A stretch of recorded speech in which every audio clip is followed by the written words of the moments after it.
नमस्कार। राज्य शिक्षा शोध एवं प्रशिक्षण परिषद पटना बिहार में आपका स्वागत है।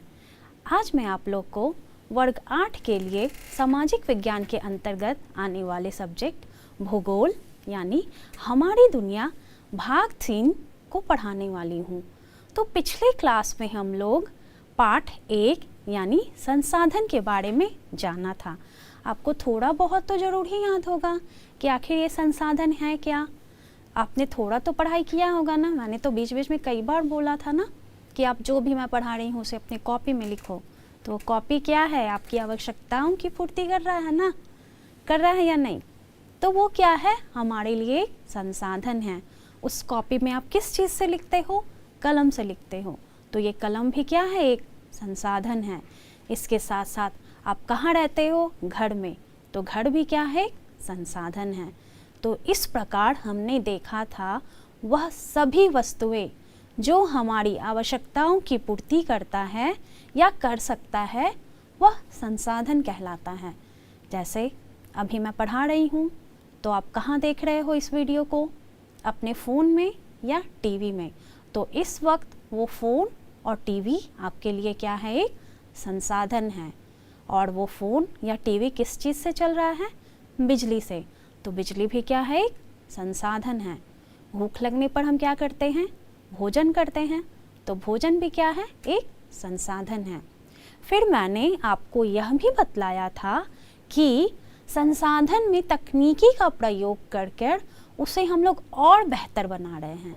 संसाधनों में हम लोग तकनीकी और प्रौद्योगिकी का प्रयोग करके उसे और भी बेहतर बना रहे हैं, जो हमारे जीवन को सुगम बनाता है। सुगम मतलब आसान बनाता है।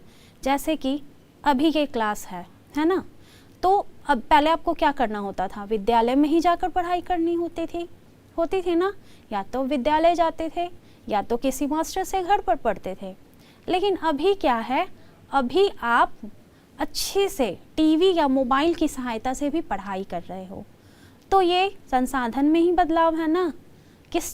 किसकी मदद से यह बदलाव हुआ है, तकनीकी की मदद से। इसके साथ साथ हम लोगों ने पिछले क्लास में यह भी देखा था कि यह संसाधन कितनी प्रकार के होते हैं। तो मैंने आप लोगों को लास्ट क्लास में पिछली कक्षा में बतलाया था कि यह संसाधन 3 प्रकार के होते हैं। कौन कौन, पहला प्राकृतिक संसाधन, दूसरा मानव निर्मित संसाधन और तीसरा मानव संसाधन। जैसे कि नाम से ही स्पष्ट है, प्राकृतिक संसाधन यानी वैसा संसाधन जो हमें प्रकृति से मिलती है। कहाँ से मिलती है, प्रकृति से।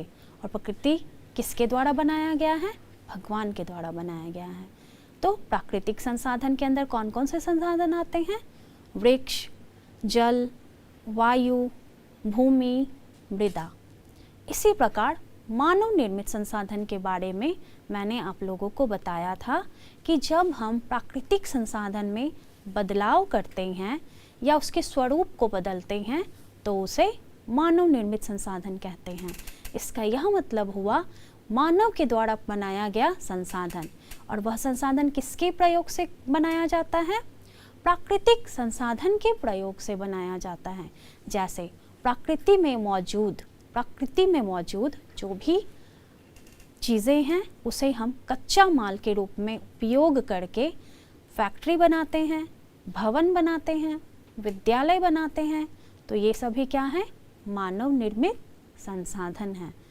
और आखिरी में हमने बताया था मानव संसाधन। जब कोई मनुष्य संसाधन के रूप में इस्तेमाल किया जाता है तो उसे मानव संसाधन कहते हैं।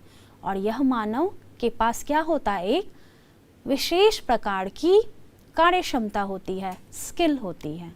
ठीक है। तो आज की क्लास में, आज की जो यह क्लास है, इसमें हम लोग प्राकृतिक संसाधन के वर्गीकरण को देखेंगे। ठीक है। किसके वर्गीकरण को, प्राकृतिक संसाधन के वर्गीकरण को देखेंगे। हम प्राकृतिक संसाधन को 5 पैमाने में बांटते हैं। कितने पैमाने में बांटते हैं, 5 पैमाने में।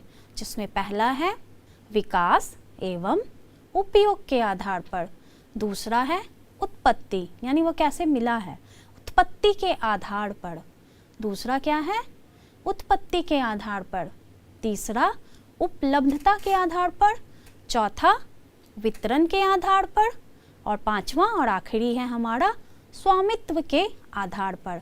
अब बारी बारी से हम लोग यह क्या होता है और इसमें कौन कौन से संसाधन आते हैं उसके बारे में देखेंगे। तो सबसे पहला हमारा क्या था, विकास एवं उपयोग के आधार पर। तो इसे भी हम लोग दो भागों में बांटते हैं। पहला है वास्तविक संसाधन। क्या है पहला, वास्तविक संसाधन। वास्तविक संसाधन ऐसा संसाधन होता है जिसकी कुल मात्रा ज्ञात होती है। कुल मात्रा क्या होती है, ज्ञात होती है। जैसे बच्चों देखो, आपके घर में राशन आता होगा ना, तो ये पहले से ही ना पापा लोग को पता होता है कि 1 महीने में 10 केजी चावल लगने वाले हैं, तो कुल मात्रा ज्ञात है ना। इसी प्रकार वास्तविक संसाधन भी वही है जिसकी पहले से ही ज्ञात होती है क्या, कुल मात्रा। वैसा संसाधन जिसकी कुल मात्रा ज्ञात हो, और इसके साथ साथ इसे हम लोग वर्तमान में इस्तेमाल कर सकते हैं। मतलब वर्तमान में इस्तेमाल करने का मतलब है जितना है उसे हम लोग यूज़ करें और पता है हमें कि हाँ हमारे पास इतना है और इतना हम लोग अभी यूज़ कर सकते हैं। तो इसका एग्जाम्पल है, इसके उदाहरण है मध्य प्रदेश के खनिज संसाधन और झारखंड में अब्रक खनिज, और इसके साथ साथ ऑस्ट्रेलिया में सोना का भंडार। तो वास्तविक संसाधन आप लोग अच्छे से समझ गए ना, वैसा संसाधन जिसकी कुल मात्रा ज्ञात हो और इसे हम लोग वर्तमान में उपयोग कर सकते हैं, उपभोग में ला सकते हैं। तो विकास और उपयोग के आधार पर संसाधन को दो भागों में बांटते हैं। पहला है वास्तविक संसाधन और दूसरा है संभाव्य संसाधन। जैसे कि नाम से ही स्पष्ट हो रहा है, संभाव्य यानी उसकी संभावना है कि वह वहाँ पर है या ना भी हो, लेकिन संभावना है तो थोड़ा बहुत है, लेकिन कितना है ये इसकी अंदाज़ा हम नहीं लगा सकते। तो संभाव्य संसाधन हम वैसे संसाधन को कहेंगे जिसकी मात्रा ज्ञात नहीं है। जैसे लद्दाख में यूरेनियम, लद्दाख में यूरेनियम और केरला में थोरियम, केरला में थोरियम। तो वास्तविक संसाधन क्या है, जिसकी कुल मात्रा ज्ञात हो, और संभाव्य संसाधन वैसे संसाधन है जिसकी कुल मात्रा ज्ञात नहीं हो, और साथ ही उसे हम लोग वर्तमान में उपयोग नहीं कर सकते हैं। क्यों नहीं कर सकते, जब हमें ज्ञात ही नहीं है हमारे पास कितना है तो उपयोग कैसे करेंगे, सोचने वाली बात है ना। तो लेकिन भविष्य में उसको आप उपयोग में लाने की ऐसी संभावना रख सकते हैं, तो इसे हम लोग क्या बोलते हैं, संभाव्य संसाधन। इसके बाद हम लोग देखेंगे उत्पत्ति के आधार पर संसाधन को हम लोग कितने भागों में बांटते हैं, प्राकृतिक संसाधन को कितने भागों में बांटते हैं। तो उत्पत्ति के आधार पर प्राकृतिक संसाधन को हम दो भागों में बांटते हैं, जैव संसाधन और अजैव संसाधन। आपने 5वीं या 6ठी कक्षा में सजीव और निर्जीव वस्तुओं के बारे में पढ़ा होगा, सजीव और निर्जीव के बारे में। सजीव किसे कहते हैं, जिसमें जान होता है। तो इसी प्रकार जैव संसाधन किसे कहेंगे, सभी सजीव संसाधन को, अर्थात जिसमें जान होंगे, जैसे जीव जंतु, पेड़ पौधे, मनुष्य। और अजैव संसाधन किसे कहेंगे, जिसमें जान नहीं होता है। जैसे कि आपने वो पिक्चर में देखा अभी, अजैव संसाधन में खनिज, चट्टान, मृदा, भूमि, तो ये सभी क्या है, अजैव संसाधन है। तो पहला हमने क्या देखा था, विकास और उपयोग के आधार पर प्राकृतिक संसाधन, और दूसरा हमने क्या देखा, उत्पत्ति के आधार पर प्राकृतिक संसाधन, जिसमें है जैव और अजैव। अब हम लोग तीसरा कौन से टर्म है वह देखते हैं। तीसरा है हमारा उपलब्धता के आधार पर प्राकृतिक संसाधन, यानी उपलब्धता के आधार पर हम प्राकृतिक संसाधन को कितने भागों में बांटते हैं। उपलब्धता के आधार पर हम प्राकृतिक संसाधन को दो भागों में बांटते हैं। पहला है नवीकरणीय संसाधन और दूसरा है अनवीकरणीय संसाधन। यह दो ऐसे संसाधन हैं जो आपको बहुत अच्छे से याद रखना है। यह बहुत महत्वपूर्ण है आपको, आपके जीवन के लिए, आपके पढ़ाई के लिए, हर चीज़ के लिए। तो नवीकरणीय संसाधन, नवीकरणीय संसाधन हम वैसे संसाधन को कहते हैं जिसकी पुनः पूर्ति की जा सकती हो, जिसकी पुनः पूर्ति की जा सकती हो और जिसकी मात्रा कभी समाप्त नहीं होती हो। जैसे सूरज का प्रकाश है, अब मान लो हम लोग बहुत सारा सूरज का प्रकाश इस्तेमाल कर लिए, तो क्या वो ख़त्म हो जाएगा?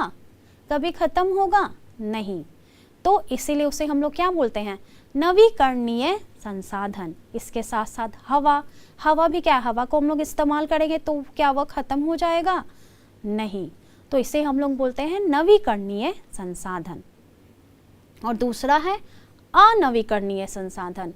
अनवीकरणीय संसाधन वैसे संसाधन को कहते हैं जिसकी पुनः पूर्ति नहीं की जा सकती हो, अर्थात जिसकी मात्रा सीमित हो और इसे दोबारा बनने में हजारों वर्ष लग जाते हैं। जैसे कोयला, पेट्रोल, डीजल। पेट्रोल डीजल हमें कैसे प्राप्त होता है? पेट्रोलियम से। तो जैसे कि आप लोग न्यूज़ में, समाचार पत्रों में अक्सर पढ़ते होंगे, पेट्रोल की कीमत लगातार बढ़ रही है। तो यह पेट्रोल की कीमत क्यों बढ़ रही है? क्योंकि उसकी मात्रा हमारे पास क्या है? सीमित है, लेकिन उसके उपभोग करने वाले दिनों दिन बढ़ते जा रहे हैं। तो इसीलिए पेट्रोल की कीमत में हमें रोज़ दिन बढ़ोतरी देखने को मिलेगी, ठीक है ना। तो उसे वाइजली इस्तेमाल करना, उसे सतर्कतापूर्वक इस्तेमाल करनी है, ठीक है। तो अभी मैं आप लोग को पेड़ और जल के बारे में कुछ बतलाऊंगी।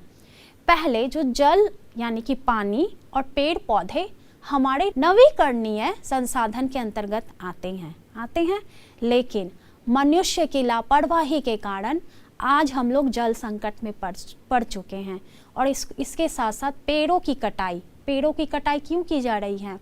हमारे विभिन्न प्रकार की आवश्यकताओं की पूर्ति करने के लिए। तो ये पेड़ भी धीरे धीरे क्या हो रहे हैं? कम हो रहे हैं। और जल संकट तो आप लोग देख ही रहे हैं।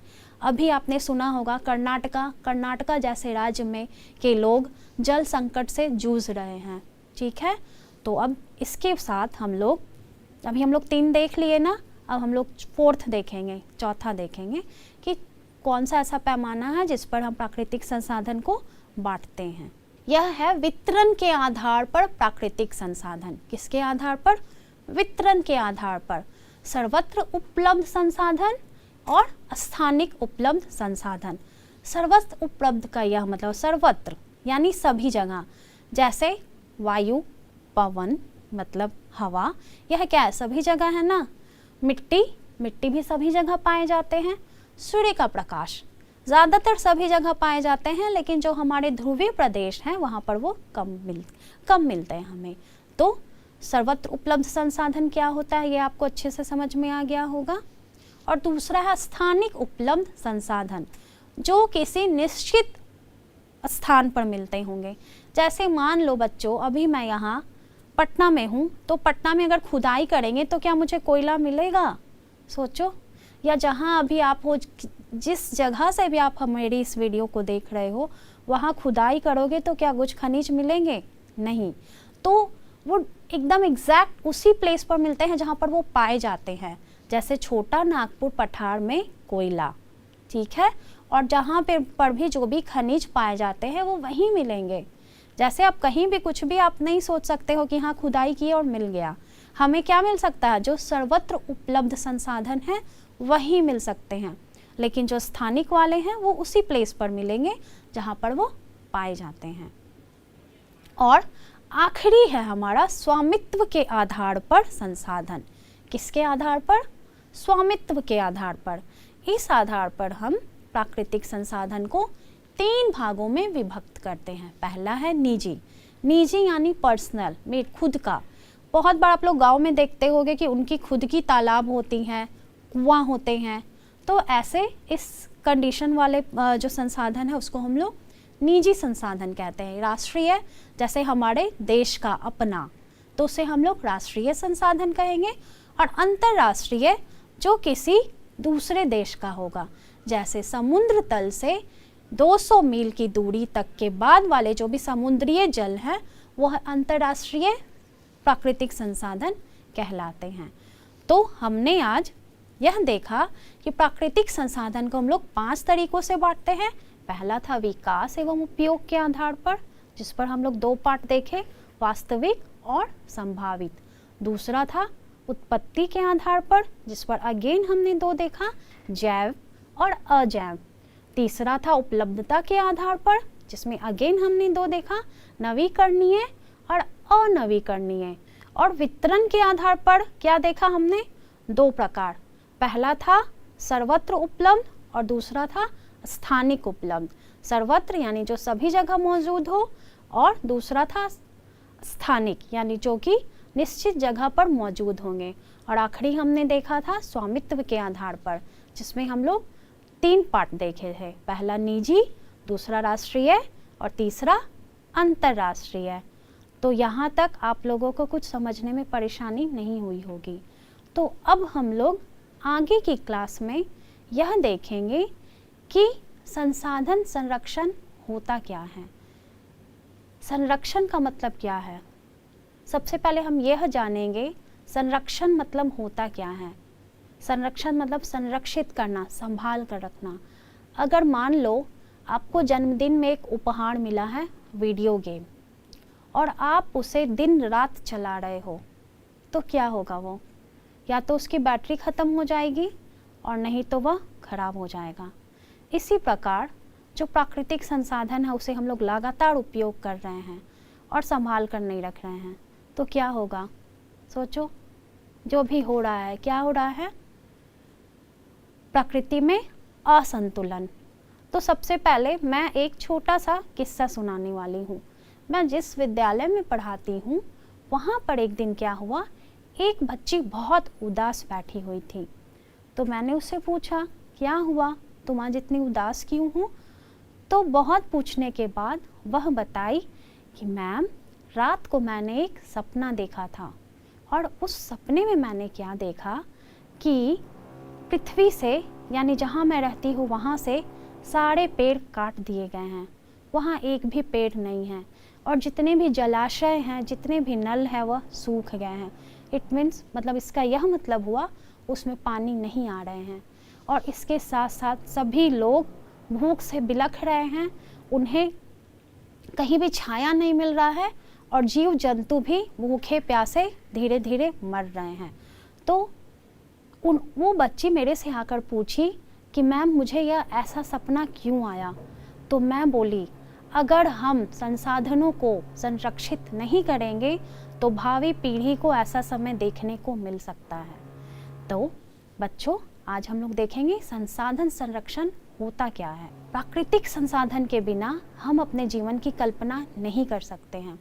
प्रकृति के द्वारा दिया गया उपहार के रूप में सूरज का प्रकाश, पेड़ पौधे, जीव जंतु, हवा, भूमि, मृदा, यह सभी क्या मिला है, हमें मुफ्त मिला है, फ्री ऑफ कॉस्ट मिला है।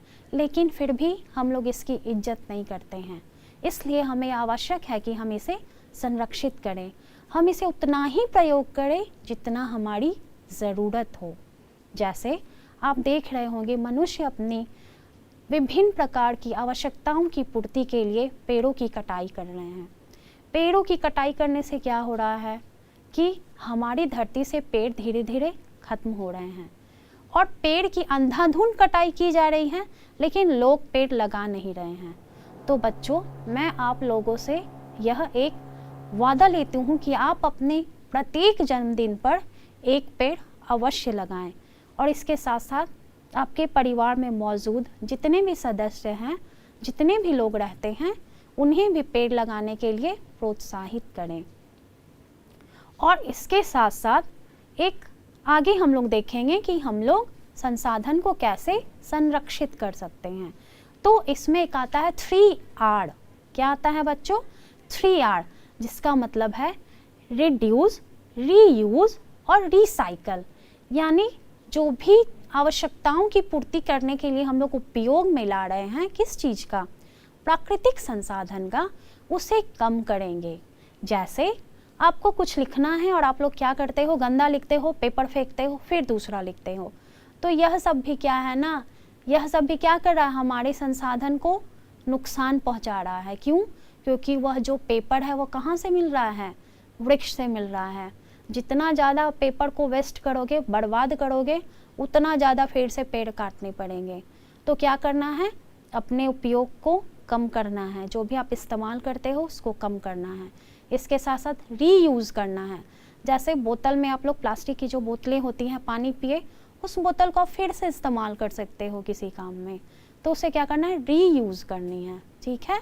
या जो भी कंटेनर हो, कूट के डब्बे हो, इसे भी आप लोग रीयूज़ कर सकते हैं।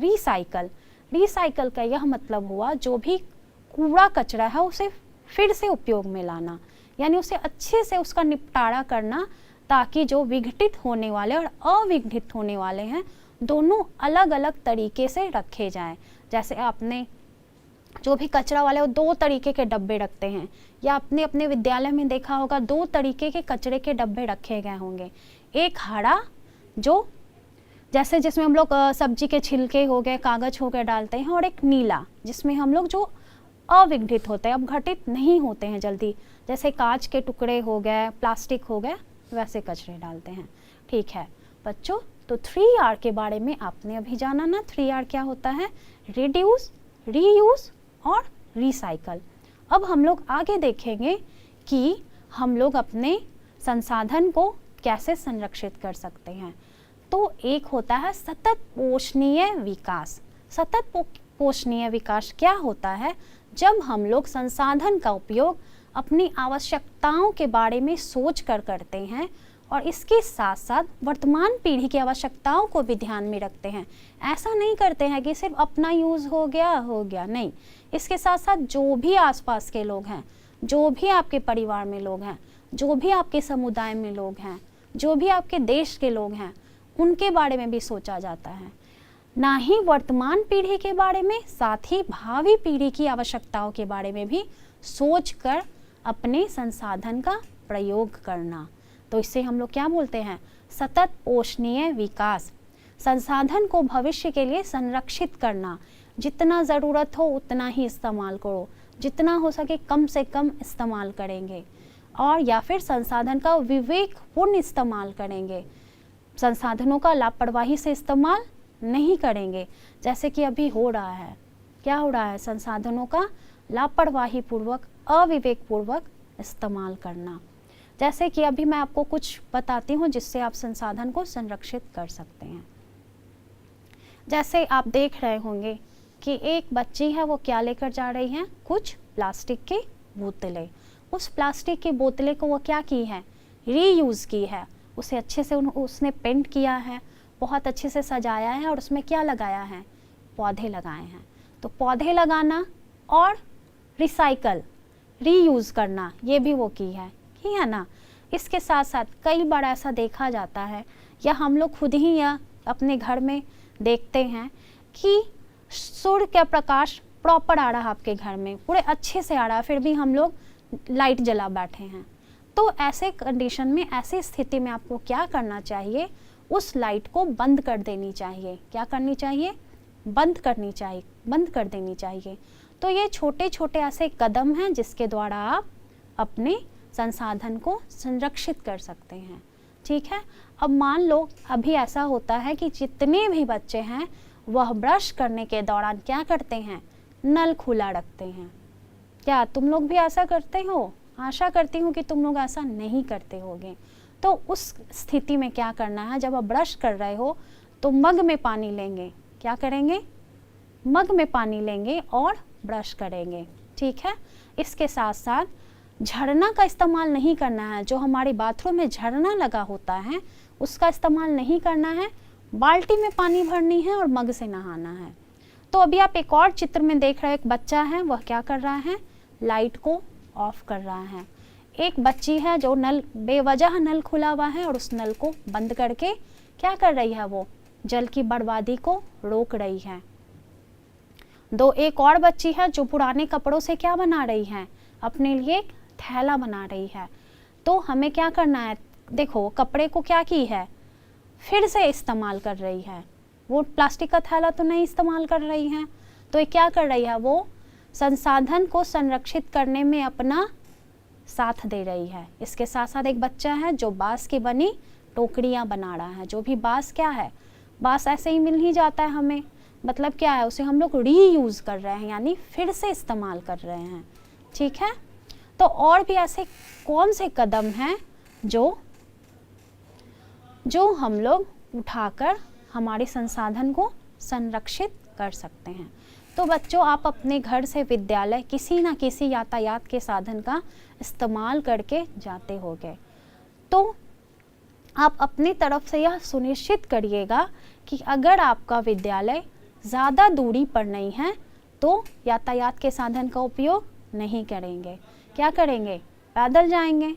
पैदल चलना भी क्या है, स्वास्थ्य के लिए बहुत अच्छा माना जाता है। तो आप वो यातायात के साधन का इस्तेमाल नहीं करके क्या करिएगा, पेट्रोल या डीजल बचाइएगा, है ना।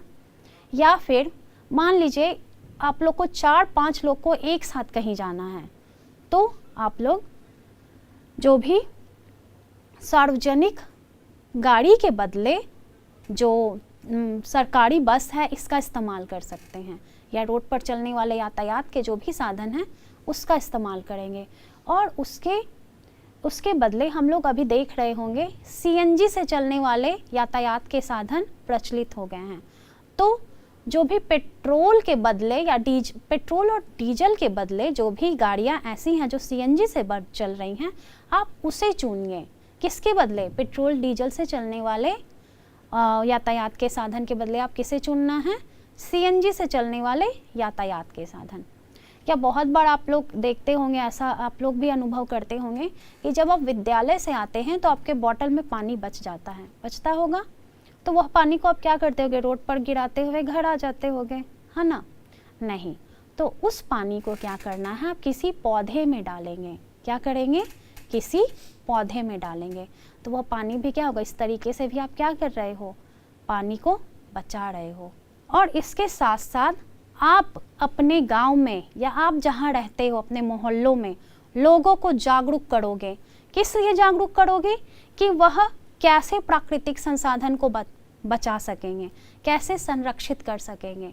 अगर हम लोग इस चीज़ को करने में अगर फेल हो जाते हैं तो क्या होगा, अनवीकरणीय संसाधन तो समाप्त हो ही जाएंगे और इसके साथ साथ नवीकरणीय संसाधन में भी लगातार गिरावट आ जाएगी।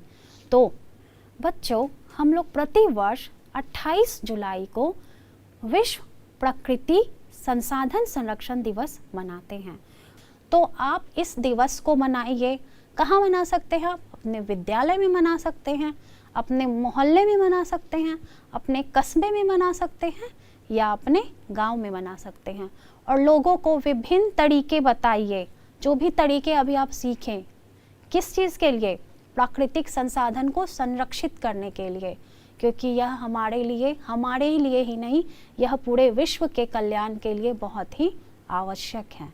ठीक है, तो अब हम कुछ सवाल आपसे करेंगे। ठीक है, तो देखते हैं वो कौन से ऐसे सवाल हैं, क्या आपको उनका जवाब पता है या नहीं है। पहला सवाल है, प्रश्न 1, इनमें से कौन एक प्राकृतिक संसाधन है? भूमि, भवन, विद्यालय या पुल? भूमि, क्या भूमि एक प्राकृतिक संसाधन है? हाँ, बिल्कुल है। तो इसमें से कौन सा सही जवाब है? भूमि। भवन, विद्यालय तथा पुल, यह क्या है? यह मानव निर्मित संसाधन है। तो क्या है इसका सही जवाब? भूमि। प्रश्न दूसरा कहता है, इनमें से कौन मानव निर्मित संसाधन है, यानी कि जिसे मानव ने बनाया है? सूरज का प्रकाश, भूमि, फैक्ट्री, हवा। तो सूरज का प्रकाश क्या हम लोग बनाए हैं? नहीं। भूमि हम लोग बनाए हैं? नहीं। फैक्ट्री कौन बनाया है? मानव। तो इसमें फैक्ट्री क्या है? मानव निर्मित संसाधन है। और हवा फिर से क्या है? प्राकृतिक संसाधन है। तो हम लोग तीसरे प्रश्न की ओर चलते हैं। तीसरा प्रश्न है हमारा, किन्हीं 2 नवीकरणीय संसाधन के नाम बताएं। नवीकरणीय यानी कि जिसकी मात्रा क्या हो? असीमित हो और जिसकी पुनः पूर्ति की जा सकती हो। सोचो। तो इसका जवाब है सूरज का प्रकाश और हवा। अब हम लोग चौथे प्रश्न की ओर चलते हैं। जैव तथा अजैव संसाधन के उदाहरण दें। जैव यानी सजीव और अजैव यानी निर्जीव। तो इसका क्या हो सकता है जैव में? जैव में होगा पेड़ पौधे, जीव जंतु, और अजैव में क्या होगा? खनिज एवं चट्टान। तो हम लोग 5वें सवाल की ओर चलते हैं। संभाव्य संसाधन के उदाहरण दें। संभाव्य संसाधन हम किसे कहेंगे? जो संभावना जताई जा रही हो कि वह है, लेकिन कितना है यह हमें पता नहीं, यानी कि जिसकी मात्रा ज्ञात ना हो। तो मैंने आप लोगों को बताया था लद्दाख में यूरेनियम, लद्दाख में यूरेनियम। और आखिरी सवाल की ओर हम लोग चलते हैं। संसाधन कितने प्रकार के होते हैं? मैंने पिछली कक्षा में भी बताया है और इस कक्षा में भी बताया है। संसाधन 3 प्रकार के होते हैं, प्राकृतिक संसाधन, मानव निर्मित संसाधन और मानव संसाधन। तो आज हमने क्या देखा? प्राकृतिक संसाधन का वर्गीकरण, जिसे हम लोग 5 तरीके से बांटते हैं। विकास एवं उपयोग के आधार पर, उत्पत्ति के आधार पर, उपलब्धता के आधार पर, वितरण के आधार पर और स्वामित्व के आधार पर। और इसके साथ साथ हमने यह भी जाना कि हम संसाधन को कैसे संरक्षित कर सकते हैं। तो हम लोग आगे की क्लास में, आगे की कक्षा में यह जानेंगे कि भूमि, मृदा तथा जल संसाधन क्या होता है, और उसके बारे में हम लोग बहुत ही विस्तार पूर्वक अध्ययन करेंगे। तो आज के लिए इतना ही। नमस्कार।